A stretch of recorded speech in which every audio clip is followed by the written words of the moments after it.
नमस्कार साथियों। आज हम कक्षा 9वीं के एनसीईआरटी की जो पुस्तक हैं सामाजिक विज्ञान के अंतर्गत भारत और समकालीन विश्व में जो यूनिट 4 हैं वन्य समाज एवं उपनिवेशवाद के उसके महत्वपूर्ण अभ्यास प्रश्नोत्तर को जानेंगे और उनके उत्तरों को समझेंगे। वीडियो में अंत तक बने रहें, अंत तक देखें ताकि पूरा चैप्टर आपका क्लियर हो जाए। वीडियो की शुरुआत करने से पहले यदि आप चैनल पर नए हैं और अभी तक आपने चैनल को सब्सक्राइब नहीं किया है तो आप चैनल को सब्सक्राइब कर लें और बेल आइकन को प्रेस कर लें ताकि आपको नोटिफिकेशन मिलते रहेंगे।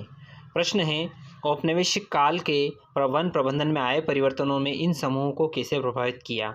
झूम खेती करने वालों को, घुमंतू एवं चरवाहा समुदाय को, लकड़ी और वन उत्पादों का व्यापार करने वाली कंपनियों को, बागान मालिकों को, शिकार खेलने वाले राजाओं और अंग्रेज अफसरों को।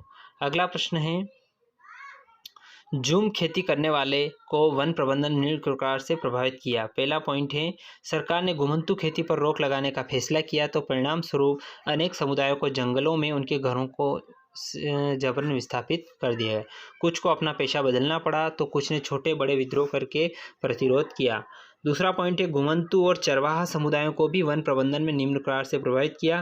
पहला पॉइंट है, वन अधिनियम के चलते देश भर में गांव वालों की मुश्किलें बढ़ गई। इस कानून के बाद घर के लिए लकड़ी काटना, पशुओं को चराना, कंदमूल फल इकट्ठा करना आदि रोजमर्रा की गतिविधियां गैरकानूनी बन गई।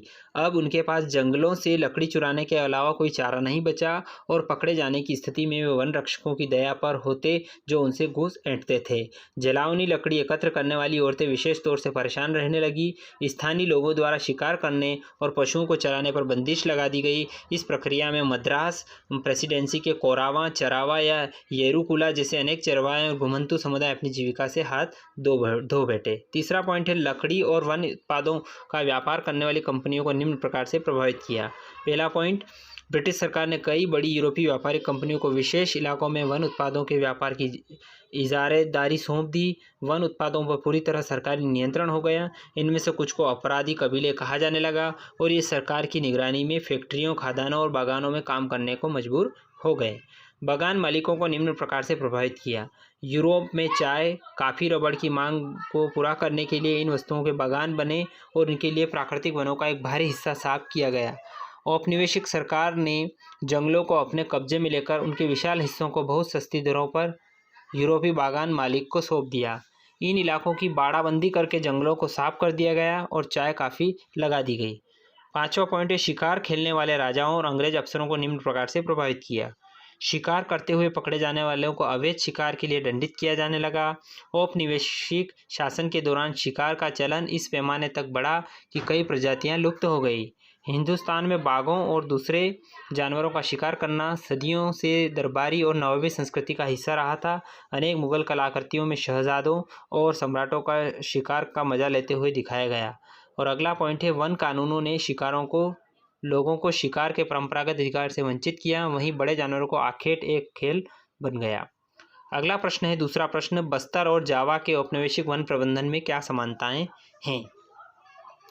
बस्तर और जावा के औपनिवेशिक वन प्रबंधन में निम्नलिखित समानताएं थी। पहला पॉइंट है, बस्तर में अंग्रेजों ने तो जावा में और डचों ने वनों को आरक्षित कर दिया और बिना इजाज़त वन संपदा का उपयोग और प्रवेश वर्जित कर दिया गया। दूसरा पॉइंट है, अंग्रेजों की तरह ही डच उपनिवेशकों ने जावा में वन कानून लागू कर ग्रामीणों की जंगल तक पहुंच पर बंदिशें थोप दी।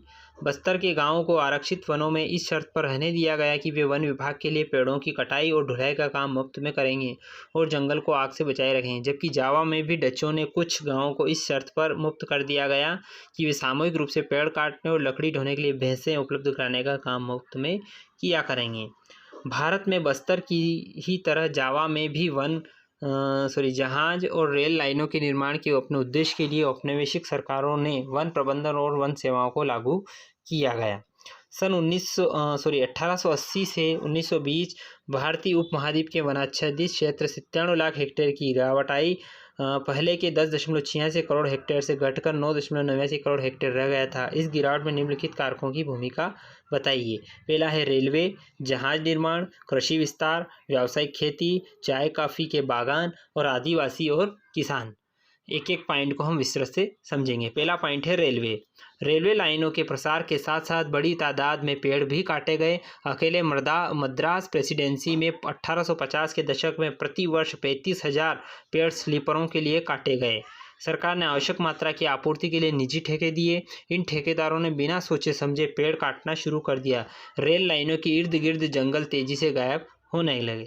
तीसरा पॉइंट है 1850 के दशक में रेल लाइनों के प्रसार ने लकड़ी के लिए एक नई तरह की मांग पैदा कर दी। शाही सेना के आवागमन और औपनिवेशिक व्यापार के लिए रेल लाइनें अनिवार्य थी। चौथा पॉइंट है इंजनों को चलाने के लिए ईंधन के लिए तौर पर रेल की पटरियों को जोड़े रखने के लिए स्लीपरों के रूप में लकड़ी की भारी जरूरत थी। दूसरा पॉइंट है जहाज निर्माण। औपनिवेशिक शासकों को अपनी नौसेना की शक्ति बढ़ाने के लिए और व्यापारिक जहाज़ों के निर्माण के लिए भारी मात्रा में इमारती लकड़ियों की आवश्यकता थी। दूसरा पॉइंट है वन विभाग को ऐसे पेड़ों की ज़रूरत थी जो जहाज़ों और रेलवे की इमारती लकड़ी मुहैया करा सके। ऐसी लकड़ियाँ जो सख्त, लंबी और सीधी हों, इसलिए सागौन और साल जैसी प्रजातियों को प्रोत्साहित किया गया और दूसरी किस्में काट दी गई। कृषि विस्तार। आबादी बढ़ने से खाद्य पदार्थ की मांग में वृद्धि से वनों को काटकर कृषि कार्य किया जाने लगा। औपनिवेशिक काल में खेती में बेहताशा वृद्धि हुई। कृषि उत्पादनों का भारत और समस्त यूरोप में मांग बढ़ने लगी और इस प्रकार कृषि विस्तार के लिए जंगलों की अंधाधुंध कटाई होने लगी। चौथा पॉइंट है व्यावसायिक खेती। व्यावसायिक खेती का अर्थ नकदी फसल उगाने से है। इन फसलों में गन्ना, गेहूं, जूट, पटसन तथा कपास आदि की फसलें शामिल हैं। 19वीं शताब्दी में व्यावसायिक फसलों की मांग बढ़ गई। इसके लिए वनों की कटाई कर कृषि योग्य भूमि प्राप्त की गई। अब जंगलों को काटकर नकदी फसलें उगाई जाने लगी। चाय, काफ़ी के बागान। यूरोप में चाय और काफ़ी की मांग बढ़ने से औपनिवेशिक सरकार ने वनों के अधीन बड़े भूभाग को काट कर बागान मालिकों को सस्ते दामों पर बेच दिया। अब इन बागानों में चाय, काफ़ी और रबड़ की खेती होने लगी। छठा मुख्य पॉइंट है आदिवासी और किसान। आदिवासी और किसान झोपड़ियाँ आदि बनाने के लिए वनों से लकड़ियाँ और पेड़ों को काटते थे। वनों के आसपास रहने वाले किसान और आदिवासी पूरी तरह वन उत्पादों पर ही निर्भर रहते थे। वे भी अपनी आवश्यकताओं की पूर्ति के लिए वनों की कटाई करते थे। चौथा महत्वपूर्ण प्रश्न है युद्धों से जंगल क्यों प्रभावित होते हैं। युद्धों के वनों पर प्रभाव निम्नलिखित हैं।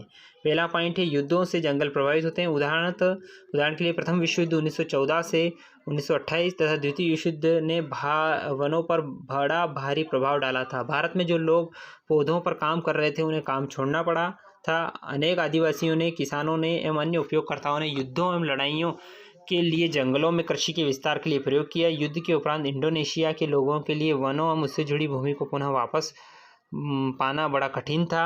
जावा में द्वितीय विश्व युद्ध के दौरान जापानियों के हाथों में वन संपदा को बनाने के लिए जावा स्थित साम्राज्य के वनों में डचों ने स्वयं वनों में आग लगा दी थी। और पांचवा पॉइंट है भारत में तमाम चालू कार्य योजनाओं को स्थगित करके वन विभाग ने अंग्रेजों की जंगी ज़रूरतों को पूरा करने के लिए बेहताशा पेड़ काटे। अगला है, ये महत्वपूर्ण प्रश्न अपन कर लिया है। इसके अलावा अगला प्रश्न पिछले वीडियो में मैंने समझा दिए गए हैं। अब जो प्रश्न नहीं समझाए वो मैं आगे आपको बताने वाला हूँ। उपनिवेश काल में वनी प्रबंधन में वन परिवर्तन लोगों के जीवन लकड़ी की नई मांग पैदा कर दी को किस प्रकार प्रभावित किया। उपनिवेश काल में वनी प्रबंधन में परिवर्तन ने लोगों के जीवन में निम्न प्रकार से प्रभावित किया। पहला पॉइंट, उपनिवेशी सरकार ने झूम खेती पर प्रतिबंध लगा दिया गया। वन प्रबंधन से गाँव में बड़े परिवर्तन हुए। उनके दैनिक कार्यों जैसे लकड़ी काटना, पशुओं को चराना, फल एकत्र करना, शिकार करना आदि को गैर कानूनी घोषित कर दिया गया। वन की कटाई के कार्य में तेजी से भ्रष्टाचार फैलने लगा। वनों के लगातार काटने से चाय, काफ़ी, रबर आदि के बागान यूरोपीय बाजार की आवश्यकता पर विकसित हुए। वे शेर और चीता मारने पर इनाम देते थे। अगला है, बताइए कि उपनिवेशिक सरकार द्वारा बनाए गए कानूनों से चरवाहों के जीवन पर क्या असर पड़ा। चरवाहों के जीवन पर निम्नलिखित असर पड़ा। पहला है प्रतिभूमि नियमावली। उपनिवेशिक सरकार द्वारा बनाए गए कानून प्रतिभूमि नियमावली में चरागाह जो बंजर भूमि के समान थी ब्रिटिश सरकार ने कृषि योग्य बनाने के लिए गाँव के मुखिया के सुपुर्द कर दिया, जिससे चरागाहें समाप्त हो गई। दूसरा है, वन अधिनियम बनाया गया। वन अधिनियम, ब्रिटिश सरकार ने अनेक वन कानून पास कर चरवाहों का जीवन ही बदल दिया। आरक्षित तथा सुरक्षित वनों की श्रेणी के वनों में उनके घुसने पर पूरी तरह प्रतिबंध लगा दिया गया, क्योंकि पशु पौधे के नई कौफलों को खा जाते थे। और तीसरा है, चराई कर। अपनी आय बढ़ाने के लिए ब्रिटिश सरकार ने पशुओं पर भी कर लगा दिया।